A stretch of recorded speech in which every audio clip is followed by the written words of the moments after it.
estava parlant per telèfon, evidentment que no estaria allí.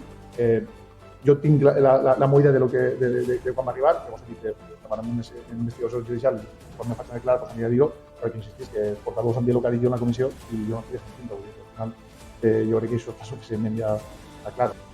Si a les 10:44 no estava i es va enviar el missatge d'alerta a les 20:11, la nostra pregunta per part de Compromís ha sigut si el president de la Generalitat estava en aquest moment en la reunió, estava en el CECOPI, i se'ns ha manifestat per part de les persones que sí que estaven, que creuen que efectivament això encara no estava i que el missatge d'alerta se va enviar lliurement.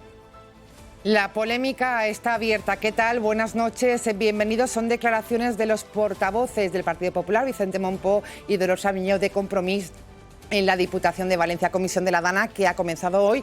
Y esas declaraciones polémicas, el presidente de la Diputación afirma que cuando se mandó ese mensaje, el presidente de la Generalitat, Carlos Mazón, no estaba en el CECOPI. Vamos a hablar de esta comisión de investigación de la Dana. ¿Qué piden los alcaldes y alcaldesas de la provincia de Valencia para que se actualicen los protocolos para que no vuelva a ocurrir una catástrofe como la vivida? Hablaremos también de esa tasa de basura. ¿Ya lo están asumiendo los ayuntamientos o los ciudadanos?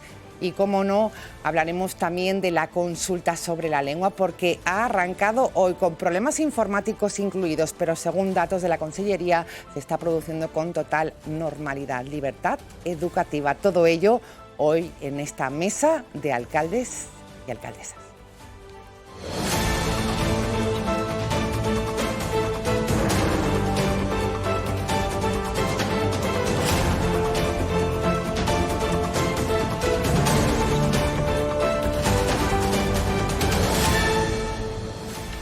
Les presento, es diputada de la Diputación de Valencia y alcaldesa de su localidad. Hablamos de Pusol. Esta noche nos acompaña Paz Carceller. Alcaldesa, buenas noches. Buenas noches, Silvia. ¿Cómo va todo por Pusol? Muy bien. Bienvenida. Hablaremos también de esa comisión de la Dana que ha comenzado en la Diputación de Valencia. También nos acompaña en esta mesa, por parte también del Partido Popular, José Monsoles, alcalde de Godella. Buenas noches. ¿Qué tal, Silvia? Buenas noches. Bienvenido. ¿Qué tal por Godella todo? Bien, muy bien. No nos vamos a quejar. Por parte del Partido Socialista, esta noche nos acompaña el alcalde de La Eliana, Salva Torrent. Buenas noches. Buenas noches. Bien por La Eliana todo. De maravilla, de maravilla. Bien. Estamos muy bien. Pues bienvenido. Y Alfara del Patriarca, hoy nos visita su alcalde también del Partido Socialista, Jaume Martínez. Alcalde, buenas noches. Buenas noches. Muchas gracias por la invitación. Bien por Alfara, me imagino que también. Sí, muy bien. Pues arrancamos, si les parece, con esa actualidad. La Diputación ha arrancado la comisión del estudio de la Dana, dicen, para ser más eficientes ante situaciones similares. La responsabilidad, ha dicho el presidente de la Diputación, no se limita a actuar en el momento de la crisis, sino también a evaluar y perfeccionar los protocolos. ¿Qué piden los alcaldes y las alcaldesas de la provincia de Valencia después de lo ocurrido? Prepararse mejor. ¿Qué opinan de esta comisión y sobre todo de esas declaraciones que realizaba el presidente de la Diputación? Comenzamos por el alcalde de Godella, José Monsoles. ¿Qué tal? Bueno, pues mira, yo creo que ahora mismo lo que ocurrió el 29 de octubre es una circunstancia que nos tiene que hacer aprender a todos. Creo que ahora mismo se deben poner todos los medios en orden a evitar una situación como la que se produjo, que se minimicen toda clase de, o sea, que se maximicen toda clase de infraestructuras para minimizar los daños y, pues como muy bien decías, lo que nos tiene que servir es para aprender de cara al futuro. Creo que es una situación extraordinaria que nos pilló por sorpresa. A todos y debemos aprender de esta situación. Hablaremos luego de ese barranco del Carraiset, de la acequia de Moncada, de la Eliana y su arroyo de la Granolera, que circula por ahí el municipio, y también Puzol en una zona de huerta, pero también con zonas inundables, porque hay preocupación, claro que la hay.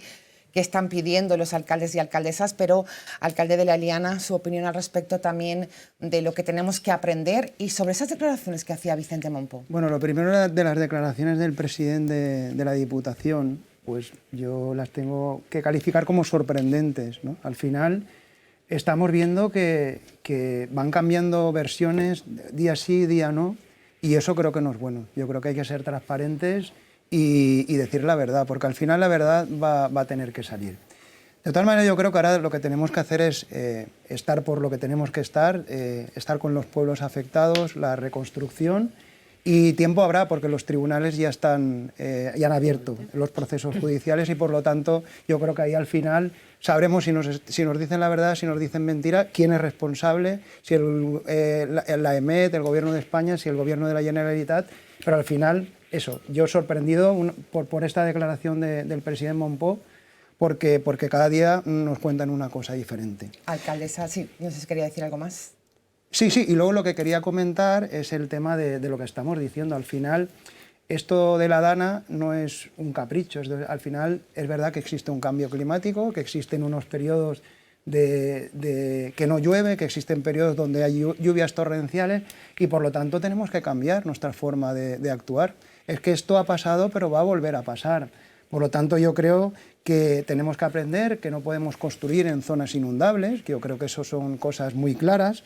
Tenemos que tratar de encauzar las aguas, si están cerca de la población, las tendremos que sacar de la población. Y sobre todo yo creo que tenemos que hacer caso de la ciencia, que es muy importante. Cuando hay avisos tenemos que tenerlos en cuenta y avisar. Hacer caso. Luego les preguntaré qué hicieron ese 29 de octubre como alcaldes Paz Carceller, alcaldesa de Pusol. Opinión sobre la comisión de investigación que ha arrancado hoy en la Diputación y sobre todo también las declaraciones que ha hecho el presidente. A ver, yo creo que la comisión de investigación es buena, que se lleve a cabo. Creo que es positivo que se lleven a cabo comisiones que aclaren la situación de lo que pasó. Pero yo creo que tenemos que estar más por la reconstrucción. Yo creo que tenemos que dirigir nuestros esfuerzos a la reconstrucción más que... Porque efectivamente, como decía Salva, el tema está judicializado ya.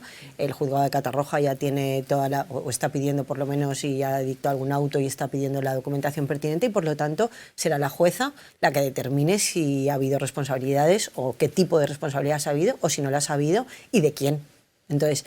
tenemos que esperar, yo creo que cuando un tema se judicializa hay que ser respetuoso con eso y luego las comisiones políticas, pues bueno, son eso, comisiones políticas, ¿vale? Al final se tiene que dirimir la responsabilidad donde se tiene que dirimir y ahí pues bueno, se intentará aclarar las cosas. Las declaraciones del presidente, pues yo no estaba, obviamente, yo no sé si no he hablado con él, pero tampoco sé exactamente cómo han sido las declaraciones porque tú puedes dar fe de que me acabo de enterar ahora mismo cuando he entrado en el plato.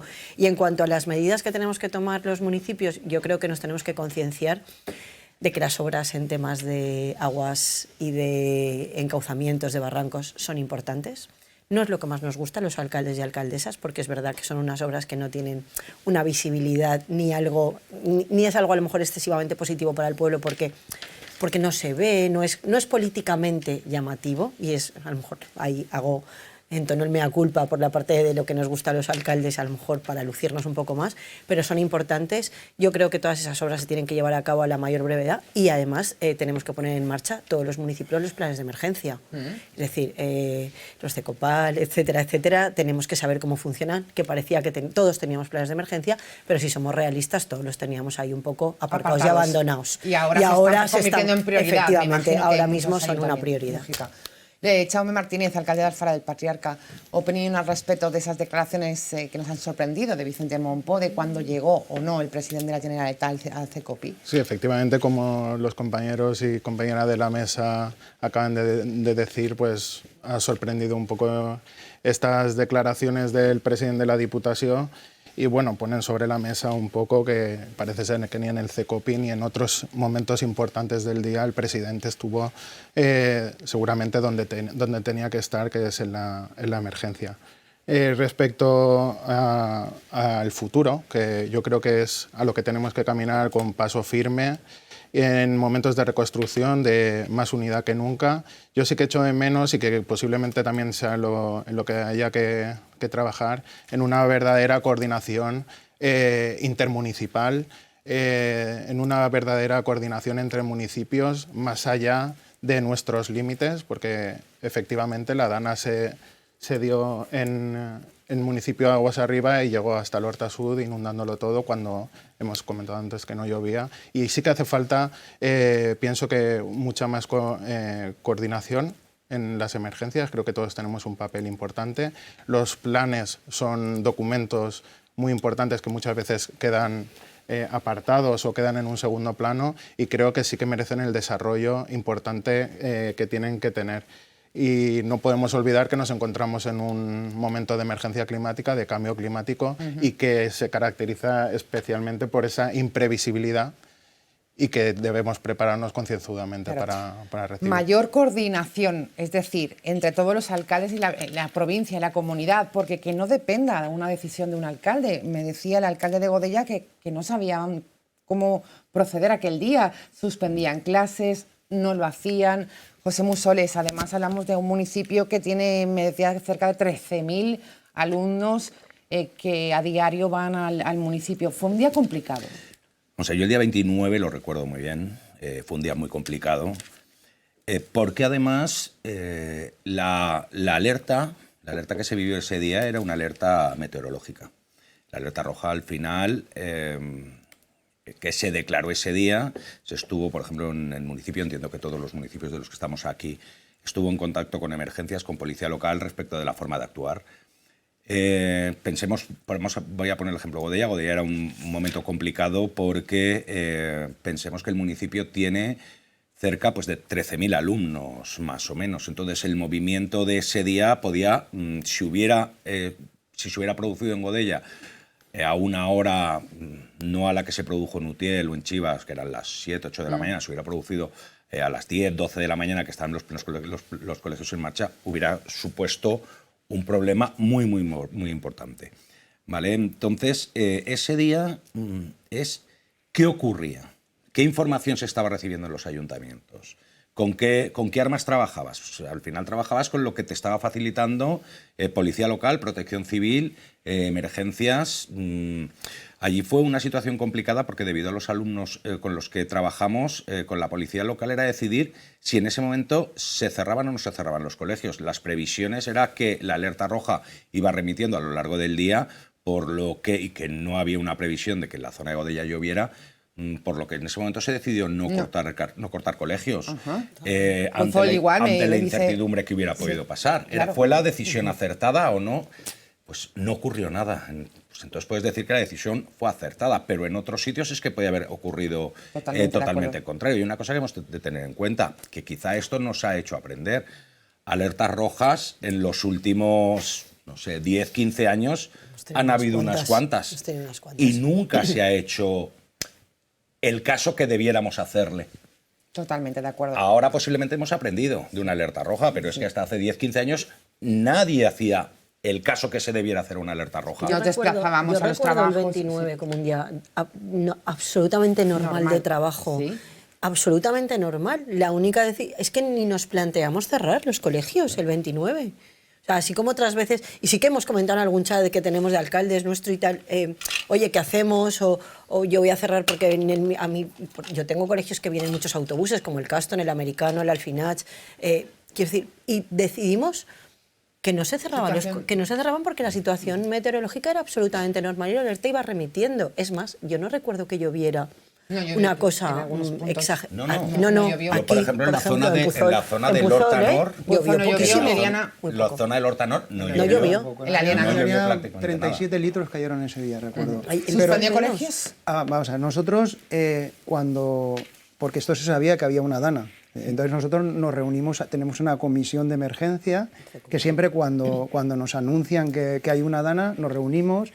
Entonces, ordenamos la limpieza de invernales, revisamos todo. Yo creo que eso lo hacemos todos. Todos previamente, cuando viene la dana, claro. Y luego el día 29, que estamos preparados, ¿nosotros qué hicimos? Pues cuando a las 9:30 nos dicen que está aquí la alerta roja, pues yo me puse en contacto inmediatamente con la concejala de Educación y le dije, Eva, aquí tenemos que actuar. Y mandamos un mensaje a los colegios, decidimos que los que se tenían que ir a comer que no volverían y se avisó a los padres y a las madres por si querían, porque de 3 a 6 de la tarde podía venir lo peor. En la Aliana no pasó nada.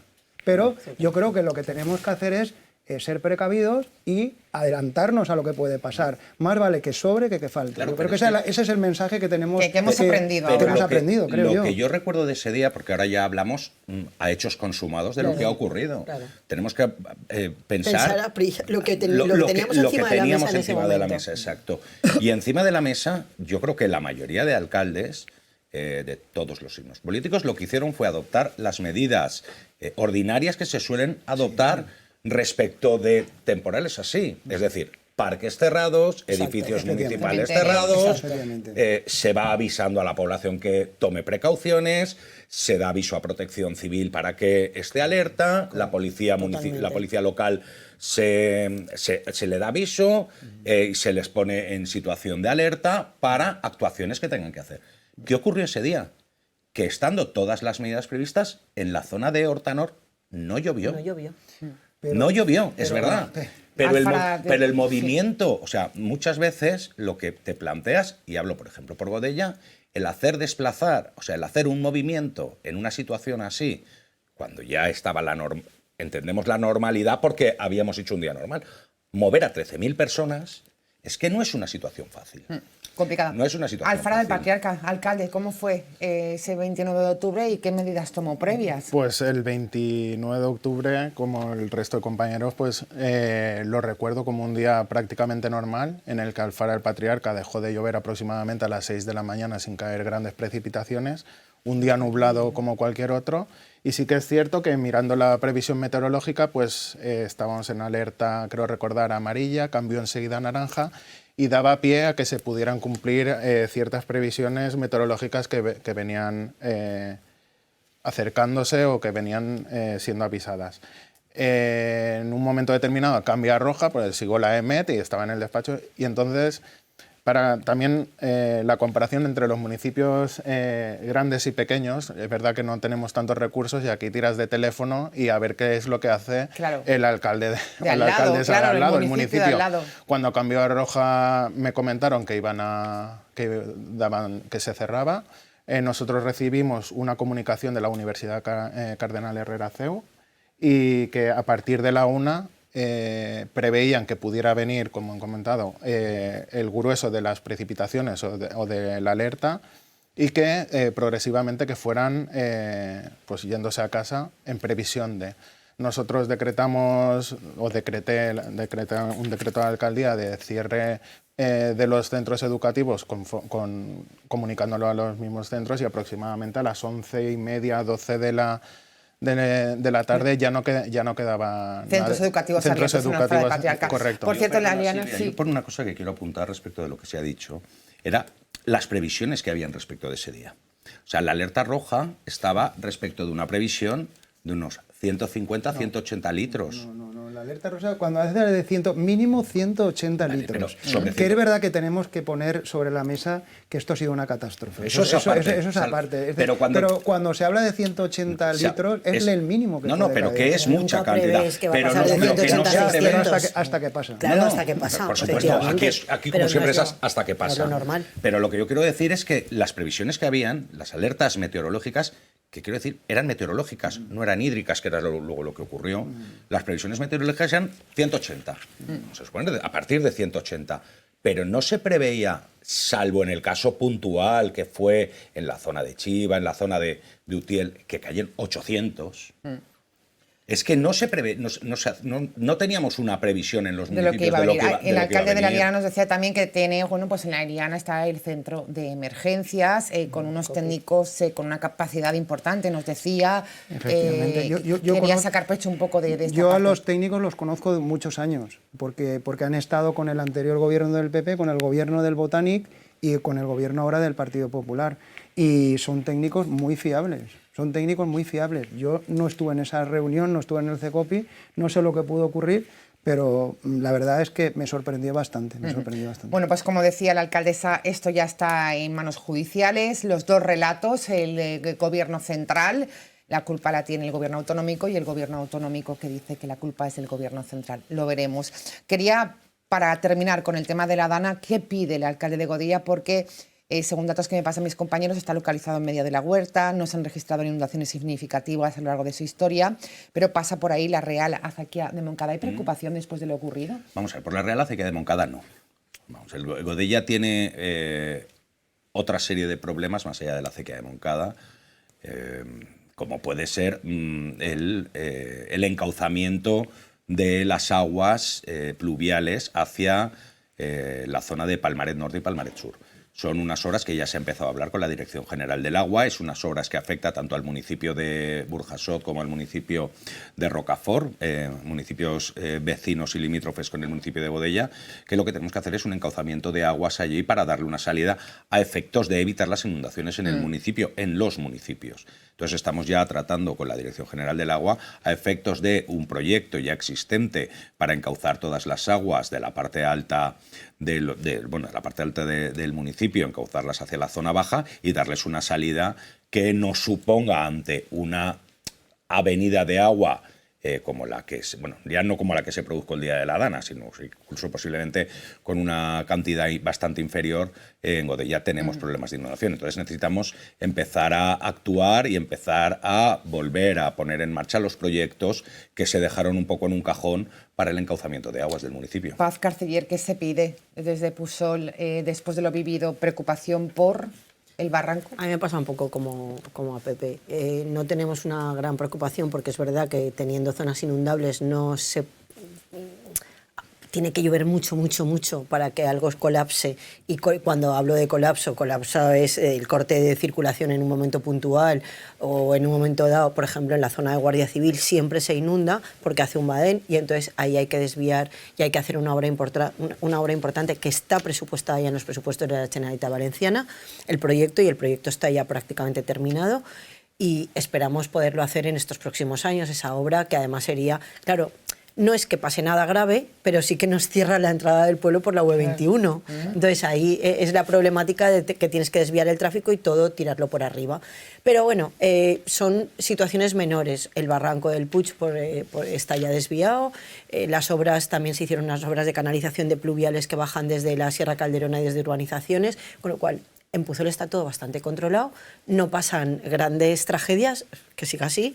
Pero yo creo que tenemos que concienciarnos que las obras de temas de encauzamientos y de aguas, y vuelvo a repetir, que no son las que más nos gustan, porque no son las más bonitas, las que más lucen, por decirlo de alguna manera clara. Pero hay que hacerlas y tenemos que plantear esa responsabilidad y que centrar la responsabilidad en esas cosas. ¿Qué hay que hacer en la Eliana, alcalde?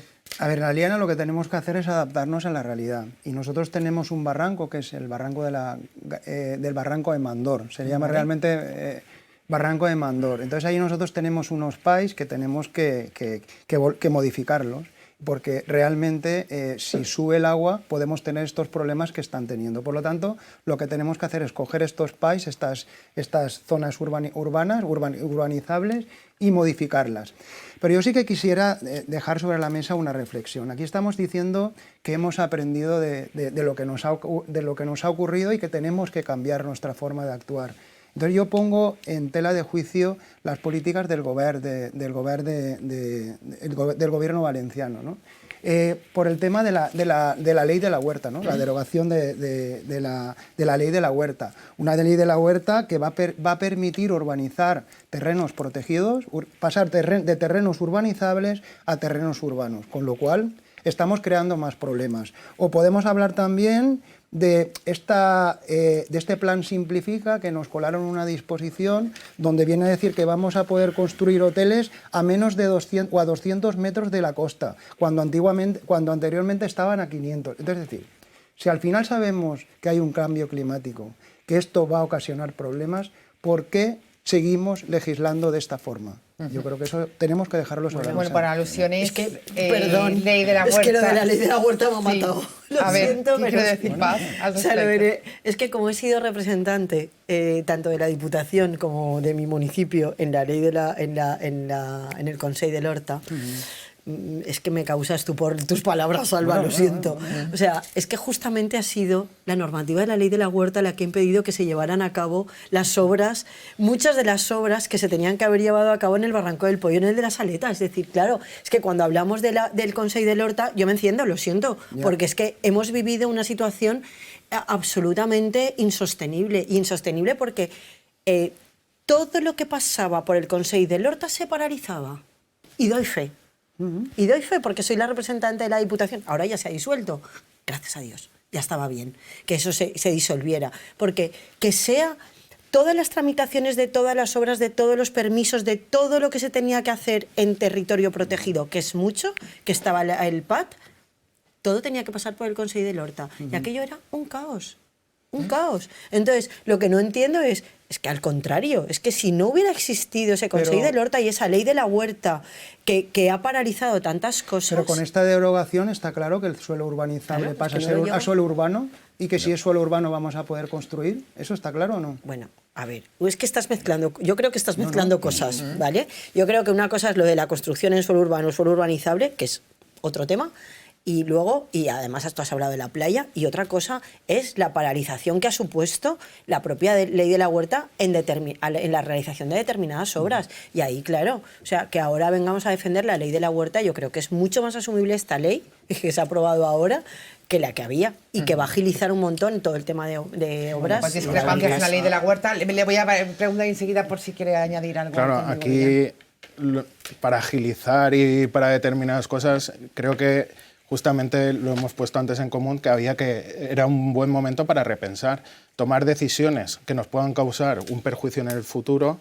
Pues no sé de qué manera eso casa con esta reflexión que estamos realizando. Yo creo que hay que volver a repensar el territorio en el que nosotros estamos viviendo. Creo que a las actuaciones en la mejora de las infraestructuras, que creo que todos estaremos de acuerdo que en los municipios que toque, por ejemplo, nosotros, Alfara del Patriarca está afectado por el Barran del Carraixet, la Ribera pasa muy cerca y somos un municipio con un riesgo importante de inundación. Entonces, ¿eso qué significa? Pues yo también, por el tema de la Dana, pues al final fue la lluvia 20 kilómetros hacia la izquierda del mapa. Si hubiera sido 20 kilómetros hacia la derecha del mapa, posiblemente estuviéramos hablando de una desgracia en esta parte del Horta. ¿Eso qué supone? Pues que tenemos que agilizar también en otros aspectos. Yo creo que lo que han dicho la compañera Paz y el resto de compañeros de la mejora de las infraestructuras, evidentemente se tienen que hacer y hay que realizarlas de la mejor manera posible, siempre intentando con una mínima afectación o con una menor afectación. A mí me parece que desproteger la huerta ahora mismo es un error, que haya que hacer las actuaciones que haya que hacer, pero quizás se pueda compatibilizar sin derogar. El Consell de l'Horta, yo creo que como órgano y como función sí que lo tenía determinadas sus funciones. Yo no puedo decir si ha retrasado o no por los informes, ella lo conocerá mejor, pero creo que es un órgano importante en la coordinación de la huerta. Sí. Y hay otro aspecto que me parece muy importante, que es el tema de la educación de la ciudadanía y de la autoprotección. Creo que hay que establecer mecanismos de alerta, que la gente se conozca bien su territorio para saber lo que hay que hacer en caso de emergencia. Entonces yo creo que hay dos aspectos que son fundamentales. Como pasa en Estados Unidos con los huracanes. Correcto. Claro. Hay una concienciación y todo el mundo sabe lo que hay que hacer. Hay que trabajar mucho el tema de la prevención con la ciudadanía en general, trabajar con los centros educativos para que desde pequeños sepamos en dónde estamos viviendo. Y aparte, todo eso tiene que ir en coordinación con otras administraciones a las que hay que solicitar celeridad. Quiero decir, no se pueden quedar en los cajones proyectos que son importantes para los municipios en el tema de la autoprotección y de la protección de nuestros municipios, y creo que eso sí que merece cierta celeridad y que tiene que ir acompañado de otras medidas, en este caso de la educación, que considero me parece interesantísimo la parte educativa. Yo creo que estamos todos de acuerdo. Creo que se ha quedado ganas de decir algo de la ley de la huerta. Yo la ley de la huerta es que no puedo compartir más lo que ha expuesto mi compañera Paz. El problema de la ley de la huerta es que lo que no podemos tener es una ley totalmente restrictiva, que además esa ley es la que impidió desarrollar los proyectos que estaban ya planificados para las conexiones del Barranco del Pollo, del Río Magro, de todo. O sea, y gracias a las restricciones vamos, máximas que establecía la ley unido al Consell de l'Horta, que lo que realizaba era paralizar encima lo que se proponía, es que no tenía ningún sentido. Ahora nos damos cuenta. Ahora sí que nos damos cuenta de esa ley era demasiado restrictiva, esa ley debería haber sido permisiva para poder desarrollar determinadas infraestructuras, que igual hubiéramos minimizado las consecuencias que se produjeron el 29 de octubre si se hubieran desarrollado las infraestructuras necesarias, que gracias a esa ley no se podía hacer. Yo entiendo que ahora mismo las modificaciones que están haciendo de la ley de la huerta, la supresión del Consell de l'Horta, nos va a permitir o va a permitir a la Generalitat, al gobierno actual y a los gobiernos futuros a poder desarrollar las actuaciones necesarias para evitar lo que ocurrió el 29 de octubre. Si siguiéramos con esta ley, posiblemente lo que haríamos es repetir esta situación. Es decir, ahora mismo en Godella el desarrollo que es necesario para encauzar las aguas de Godella con el barran del Carrisset en el Palmaret Nord y en el Palmaret Sud, supongo que serán más ágiles para poder realizar y para poder desarrollarse. Las obras de encauzamiento del Barranco del Pollo ahora mismo serán más ágiles. Son cuestiones que ahora nos damos cuenta de que es necesario modificar esa ley y suprimir determinados organismos que lo que hacen es paralizar la actividad. Bueno, pues discrepancias con esta ley, tanto por el Partido Popular como por el Partido Socialista, ha quedado clara la postura. Hoy ha comenzado la consulta de la lengua, es la nueva ley educativa, libertad educativa, del presidente Carlos Mazón, una medida que iba en el programa electoral y que ha cumplido. Así animaba tanto el conseller Rovira como el presidente de la Generalitat, Carlos Mazón, a la votación. Esta mañana ha comenzado la votación para que 570.000 familias en la Comunidad Valenciana puedan elegir la lengua base de sus hijos. Somos dos lenguas, una comunidad, y entendemos que esta decisión de dar un poco más de castellano o un poco más de valenciano debe ser una decisión de las familias, nunca de la administración ni de los propios centros. Queremos dar voz a las familias, igual que lo hemos hecho también cuando aprobamos el Distrito Único para que las familias puedan elegir el colegio donde llevar a sus hijos.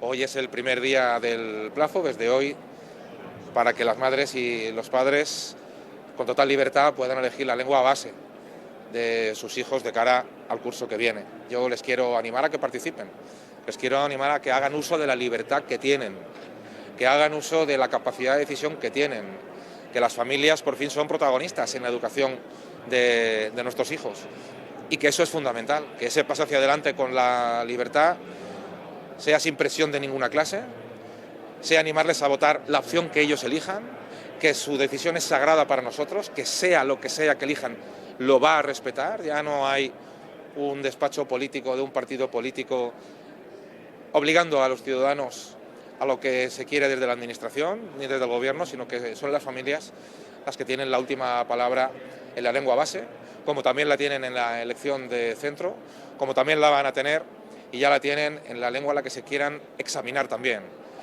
Hacer un llamamiento a la participación, hacer un llamamiento al libre uso de la libertad en una primera jornada que espero que sea de gran participación, porque la libertad está para usarla y para practicarla y para ejercerla todos los días. Empezamos por la parte del Partido Socialista. Alcalde de la Liana, Salva Torrent, ¿cómo se ve esta medida? Yo creo que esta es una norma innecesaria. Innecesaria. Porque al final las normas lo que tienen que hacer es mejorar la vida de las personas y no crear problemas a las personas.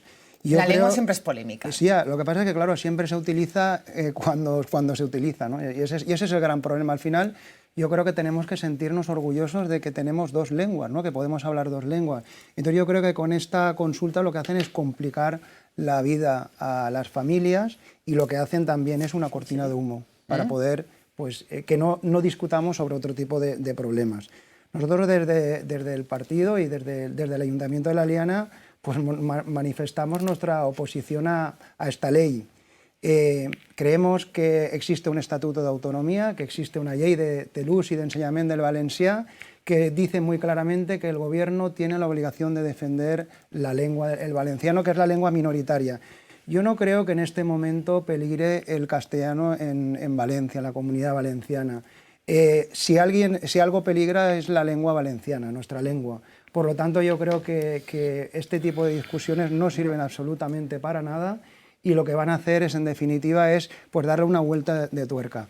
Tenemos la experiencia de dos comunidades autónomas, de Galicia y de les Illes Balears, y realmente ha salido muy mal la lengua. Sí. Por lo tanto, yo creo que nuestra oposición. Bueno, oposición desde el Partido Socialista de la Liana, su alcalde lo expresaba así, innecesaria, decía Salva Paz Carceller, esta ley. Yo no hablaría de necesariedad o innecesariedad de la ley, yo hablaría de un compromiso electoral que planteó el Partido Popular de inicio. Era un compromiso político, absolutamente, y vuelvo y matizo. O sea, esto es un problema porque el tema de la lengua está politizado. Si no fuera un tema politizado, no existiría el conflicto, pero como se ha politizado, pues ya ahí vamos. ¿Y quién lo ha politizado? Básicamente Compromís. Básicamente Compromís. Entonces, como ha habido un partido que siempre ha hecho batalla con la lengua, pues ahora estamos en esta dinámica. Entonces, a mí lo que me parece sorprendente es que se nos esté recriminando que se cumpla con una de las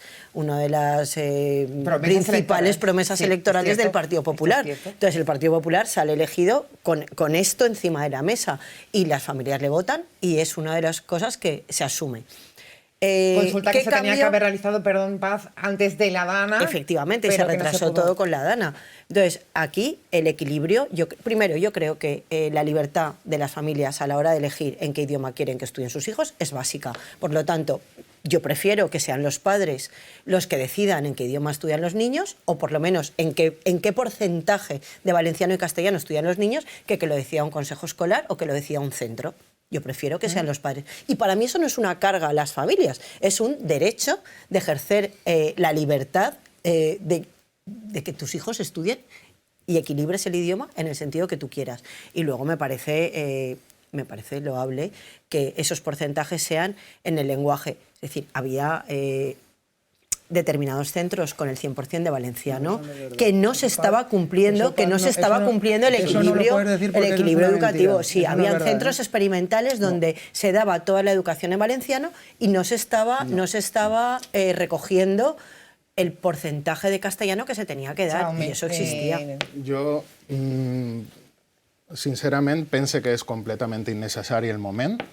Crec que és un compromís polític i jo això ho puc entendre. Jo pense que també per a desenvolupar els compromisos polítics n'hi ha que trobar l'oportunitat per a fer-ho. A mi me pareix que el moment no és l'idoni. Crec que suposa una sobrecàrrega tant als claustres, els centres educatius, i ara intentar fer veure a les famílies, involucrar-se. Jo avui comentava en una família que va a una escola concertada de València que deia, si jo vote que sí i tots voten que no, la meva filla se veurà perjudicada en l'ensenyament que vol rebre en València. Jo crec que l'Acadèmia Valenciana de la Llengua, que és un òrgan consultiu de la Generalitat, s'ha pronunciat, està preocupada per la minorització que pot suposar la norma. La Universitat de València s'ha manifestat també en la seva oposició en un document de 40 i poquetes fulles.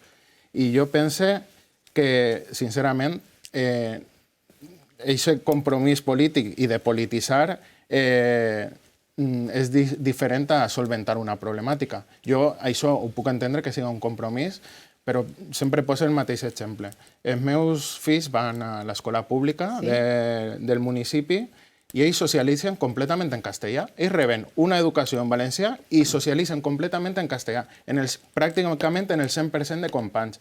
Jo pense que el valencià és un patrimoni que tenim tots els valencians i valencianes i que devem de protegir perquè és una llengua completament minoritzada.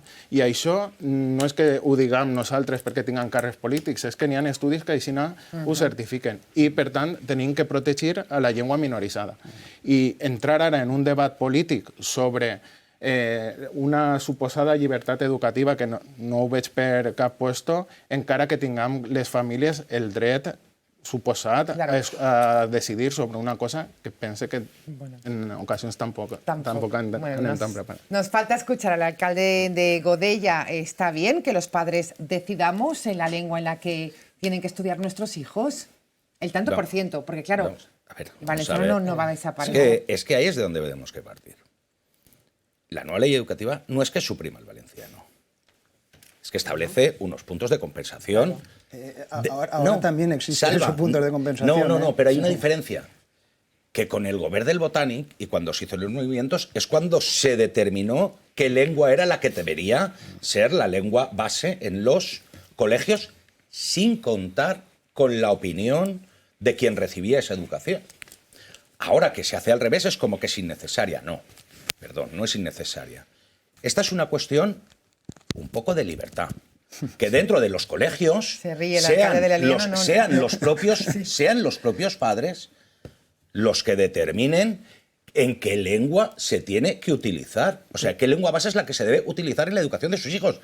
Pero es que además, tú fíjate hasta dónde llega la pluralidad que es el presidente provincial que ha salido antes, claro. Es de los que aboga porque la lengua que utilizase sea el valenciano. Sí, de hecho, no ha sentado bien sus declaraciones. Eso está muy bien. No, pero porque él cree que es el valenciano. Otros dirigentes entenderán que es el castellano, pero es que al final no va a ser el dirigente político el que decida si va a ser el valenciano o el castellano. Es que van a ser los padres y al final tenemos que respetar las mayorías. Es como cuando nos pasa, es lo que nos pasa muchas veces en las elecciones, que dices, oye, tenemos que saber quiénes tienen las mayorías. Yo soy castellano parlante.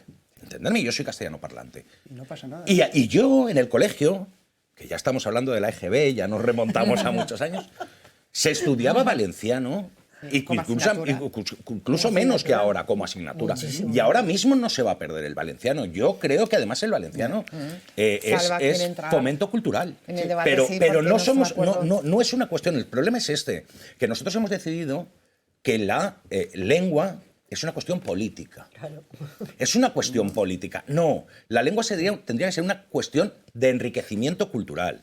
Tendría que ser Claro, lo que está claro también es que tendría que haber un pacto de Estado por la educación, porque lo que tampoco tiene sentido es que cuando gobierne PSOE y Compromís se ponga una ley y cuando llegue el Partido Popular se ponga otra.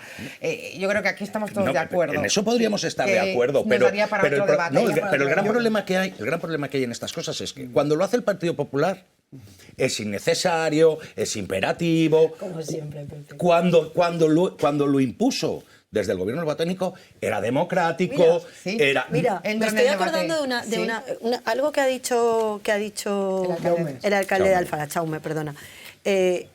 Estamos poniendo una carga a las familias y además cuando si yo voto valenciano y en el colegio de mi hijo o en el curso de mi hijo sale castellano, me veo perjudicado. ¿Os acordáis cuando la reducción de la jornada o cuando la jornada continua de los coles? Es lo mismo. Es que es lo mismo. Se votó por los padres.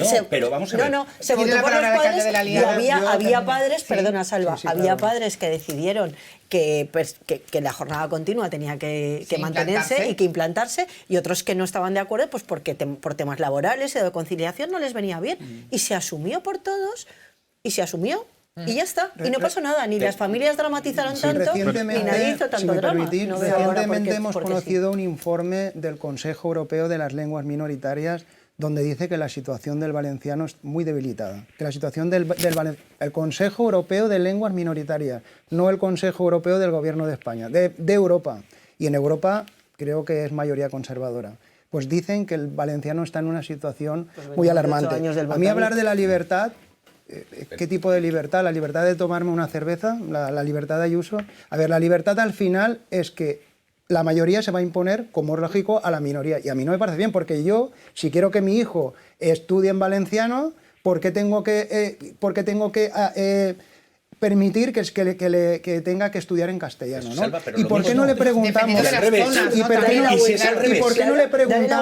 qué no les preguntamos a las familias si quieren que les demos matemáticas o quieren que les demos religión? Es que a mí me parece esto pero es que eso muy religión también se decide. Acabo y os dejo ya hablar.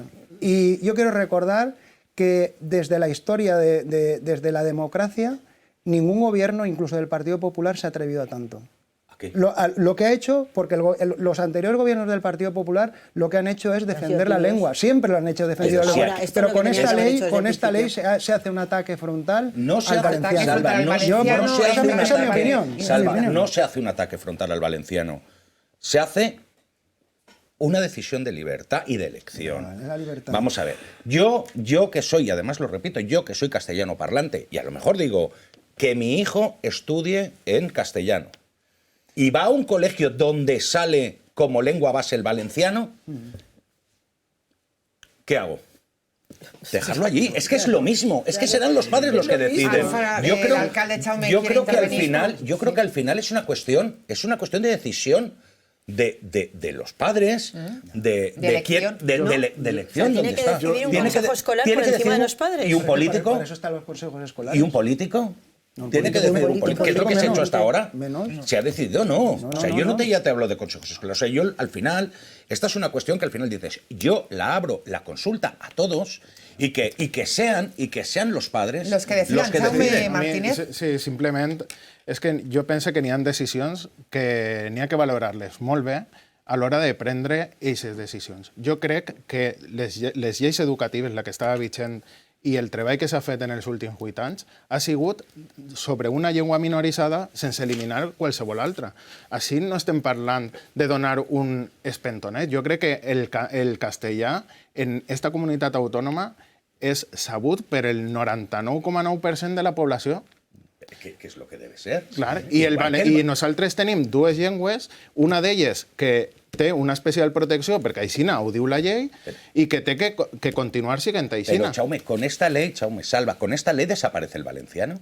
No. No es que desaparece. No desaparece. Es que se va a seguir estudiando en valenciano. Claro, porque les pregunto, no es lo mismo la consulta que pueda dar el resultado en Játiva que a lo mejor en Puzol, que son más castellano parlantes. Pero aquí lo que tendríamos que plantear es que dijeras... Pero aquí es lo que tendrías que plantear. Aquí lo que se tendría que plantear un poco es que tú dijeras, con la elección de la lengua base, ¿desaparece la otra? No, es que no desaparece. ¿Sabes lo que pasa, Jaume? Que íbamos hacia el modelo impuesto por el Botanic nos llevaba, por lo que tú dices de que los niños hablan perfectamente castellano y valenciano aquí, en la Comunidad Valenciana, hasta ahora sí. Pero íbamos encaminados al modelo Cataluña. Y el modelo Cataluña, escuchas a los niños y la mayoría de niños no saben hablar castellano. No saben. Entonces, y vamos a sí, però sense entrar en un debat en Catalunya, perquè això seria en Catalunya ara tenen també un problema de la percepció i l'ús del català en Catalunya, en el que comencen a ser una llengua que se parla menys i que està considerada també en risc. Vull dir... El català. Sí, en la misma situació que el valenciano. Comença a tindre sobre l'ús parlar de la gent. Solo tienen que pedirle a Junts que lo pida Junts. Jo me pareix que evidentment és un tema polític i que n'hi ha dos visions completament diferents en el que jo pense que me pareix una equivocació i un moment completament inoportú i una càrrega a les famílies ara que no pues toca. Queda clara también la postura de este tema, enfrentamiento entre el Partido Popular, esa ley educativa Libertad, y el Partido Socialista no opinan lo mismo, por eso son oposición. Minutos finales que queremos dedicar a conocer qué pasa con esa tasa de basuras. Ya se está implantando en los ayuntamientos. Esa tasa la tendrán que pagar los ciudadanos, depende de cada ayuntamiento. Y la Eliana, alcalde, ¿qué va a hacer con esto? Nosotros ya tenemos la tasa. Ya hemos creado la tasa porque nosotros cumplimos con las leyes. Muy bien. Eso es lo que nos toca, ¿no? No queda Al otra. final existe la ley 7/2022 de residuos y suelos contaminantes, que es una ley que es una transposición de una directiva europea, es decir, de una norma que viene de Europa y que hay que cumplir, y que viene a decir, entre otras cosas, que tenemos que crear una tasa exclusiva y diferenciada. Número 1. Número 2, que el coste del servicio lo deben de pagar íntegramente los que lo producen. Los ciudadanos. Número 3, que no puede ser deficitaria. Número 4, que hay que incluir el impuesto sobre el depósito de vertidos. Y número 5, que hay que caminar hacia el pago por generación. Y eso es lo que hemos hecho. ¿Y esto cómo se ha hecho? Ya están pagando. ¿Qué está pagando un vecino de La Liana por esta tasa de basura? Seguramente menos, pero en La Liana pagan 77 euros. 77 euros al año. Exactamente. Y ahí nosotros sí que estamos preparados para el pago por generación, porque sí, 77 euros. No, eso sí que no, yo creo que yo menos. Nosotros y menos. Bueno, lo que hemos hecho es, nosotros hemos creado un sistema dual en La Liana, ¿vale? De recogida de los residuos. En zonas residenciales estamos haciendo el puerta a puerta. Vale. Y en el centro urbano hemos puesto el 5.º contenedor, pero el contenedor del orgánico se abre a través de tarjeta. Y con eso lo que estamos... Con lo cual, sí, con eso estamos, vamos a ver, en este momento... Controlando. No, controlando no. Bueno, No, de no sería momento la no. palabra, De pero momento, controlamos quién está reciclando y quién no. efectivamente, pero no sabemos. En este momento no nos importa quién está reciclando o no, pero lo que está claro es que en este momento, si comparamos los datos del 24 con el 23, que es el último año donde teníamos el sistema antiguo, en el año 24 iniciamos el sistema nuevo en el mes de junio y hemos recogido 480 toneladas más separada que en el 23 y 746 toneladas menos de mezclado que en el 23. Por lo tanto, creemos que estamos en un buen camino. Buen camino. ¿Cómo se ha resuelto en Godella? ¿Qué yo- paga un vecino de Godella por atarse ahora? Es que, bueno, un vecino de Godella paga dependiendo, hay factores, dependiendo la generación de residuos que haya, la superficie de metros cuadrados que tenga de vivienda, dependiendo si tiene parcela no ajardinada o no, dependiendo comercios, pero nos ha supuesto un aumento. Pero yo hay una reflexión que me gustaría, a raíz de lo que has puesto el alcalde de La Eliana, que me decía, todos cumplimos la ley, porque lo que es una transposición de una directiva que se ha plasmado en la ley 7/2022 de 8 de abril. No. Esa es la ley que decidió el gobierno de España. No. Es una transposición. Momento. Era la transposición, la directiva 888, que ha sido reformada, te daba diferentes opciones para transponer la directiva. La nuestra, la del gobierno, la que se adoptó, el criterio que se adoptó por el gobierno, fue el de siempre. El de repercutir económicamente a los ciudadanos. Podían haber cogido otras fórmulas. Dentro de la 8/88, el anexo cuarto, te establece diferentes alternativas. Y no siempre tiene que ser la tasa. No siempre que tiene que ser sangrar el bolsillo de los ciudadanos, que es lo que hemos logrado. Ahora todo el mundo cumple la ley. Claro que sí. Cumplimos la ley porque Todo nos la ha el mundo impuesto cumple la Pedro ley, Sánchez, pero es el argumento... No, pero Bueno, se podía... Es que se podían haber... Porque teníamos una moratoria hasta principios de 2025. Pero es que se podían haber adoptado pero otras Se podía haber fórmulas adoptado otra forma. que no soportaran los ciudadanos. Es que ahora mismo... ¿Pero por qué decís lo de soportar los ciudadanos? Salva, porque una tasa... No, es que una tasa... El Ayuntamiento de Godella, que ya tenía tasa de basura... Teníais tasa, no me imagino, ¿no? Donde la impuso, donde la implantó el Partido Socialista, y nosotros la votamos en contra cuando se implantó, el ciudadano soportaba el 50% del coste y el 50% lo soportaba el ayuntamiento. Pero el ayuntamiento, ahora, ¿cómo lo soporta? Con el dinero de los vecinos. Pero no es que, dices tú no, que vamos es a ver lo con el mismo. pero no te lo tengo que, no se lo sacas del bolsillo. Es como ahora. Pero ¿cómo no se lo sacas del vecino? Tú lo coges, le cobras impuestos. Es que ahora le voy a sacar más.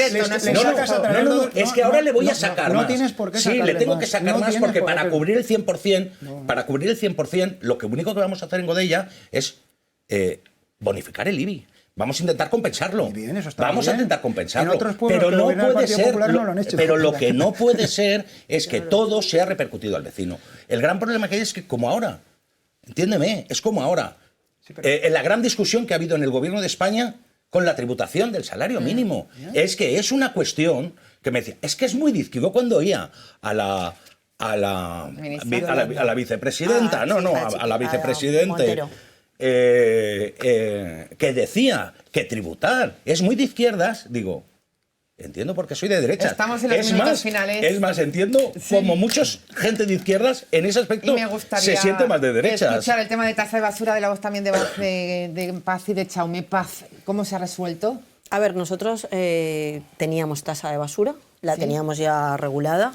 Y lo que hemos hecho, ahora, el servicio de basura nosotros lo tenemos mancomunado, entonces nos lo gestiona la Mancomunidad del Horta Nord y ahora la gestión la lleva la Mancomunidad y el cobro se ha trasladado todo a la Diputación, ¿vale? Yo no sé cómo han hecho el cálculo, pero a mí me ha bajado.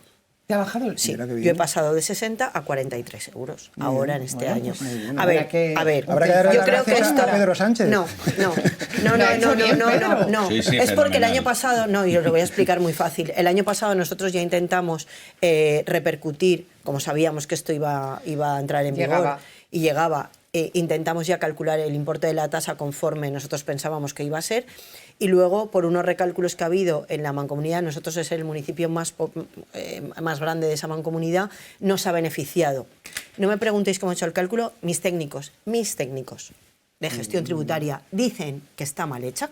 ¿Sí? Y lo digo aquí públicamente. Queda grabado esto, sí, estamos en directo, sí, Paz. que no está. No, a mí no me importa. O sea, es que he hablado con él hoy porque he ido a que me diera los importes y la última publicación de la tasa. Que hay algo que se ha calculado mal. ¿Por qué? Porque se ha calculado en función de los pliegos que teníamos anteriores, ¿vale? Habrá que revisarlo habrá que revisarlo. Esta bajada, que ahora ha sido significativa y pasa de 60 y pico a 43 euros, el año que viene va a dar la vuelta. Porque o vamos a ir arrastrando un déficit en la mancomunidad durante años. Y eso va a Tasa de pasar. basura de Pedro Sánchez, Jaume Martínez. ¿Qué opinión tiene al respecto? Nosotros, al igual que Paz, estamos en una mancomunidad que gestiona los residuos, por tanto en la mancomunidad del Carraiset, y tenemos pues la gestión que tanto la gestión económica como de los residuos lo va a llevar la mancomunidad. Creo que al ciudadano le va a suponer unos 55 euros más o menos. En Alfara viene a ser un poquito más de lo que pagaba. Y respecto a las leyes que se aprueban, es verdad que hay veces que van como con un poco, con demasiado retraso, porque la velocidad a la que va la sociedad es muy rápida. Yo creo que, aparte de una gran labor de concienciación que creo que nos compete a todos, especialmente a las administraciones locales, porque estamos más cerca de nuestros ciudadanos, y que tenemos que incidir especialmente en el contenedor marrón, que es el de orgánico, porque es lo que más ensucia al resto. Sí, creo que hay una responsabilidad compartida con otros, en este caso empresas, en que deberían mostrar un compromiso más firme con la reducción especialmente de plástico. Pide el alcalde, breve. Muy breve. Yo sé que los dos habéis estudiado Derecho, como yo. Yo soy especialista en Derecho Tributario. De hecho, yo trabajo en una asesoría porque yo no estoy liberado como alcalde. Entonces, yo soy un enamorado... Somos dos. Vale, pues entonces yo soy un enamorado de los impuestos, porque yo creo que los impuestos tienen un efecto redistributivo. Y siempre cuando el Partido Popular habla de la bajada de impuestos, pues como uno ya tiene memoria histórica, pues se tiene que volver al año 2011, donde el candidato Mariano Rajoy prometió que si él entraba en el gobierno bajaría los impuestos. Quiero recordar que en 2 años se subieron 40 impuestos en España y que estamos hablando de la mayor subida de impuestos en la historia de la democracia española. Es decir, una cosa es estar en la oposición y decir que los impuestos no valen para nada, y otra cosa es cuando uno está.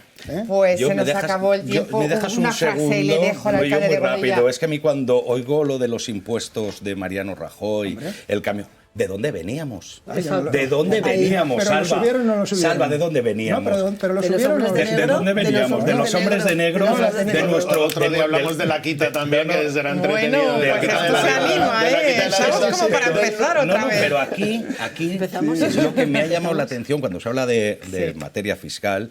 Es un tema que lo veo casi a diario. O sea, ya no, nos vamos al 2011, reminiscencia histórica. Nos vamos ahora. Pues nos daría para Salva, otro nos vamos ahora. debate. Yo siempre lo recuerdo. Nos vamos ahora. Claro que nos podemos ir ahora. Vamos ahora, Claro lo que se ha nos podemos subido. ir. Lo que se ha subido, ¿Qué los impuestos. ¿Qué impuestos han ¿Cuáles? subido? ¿Todos?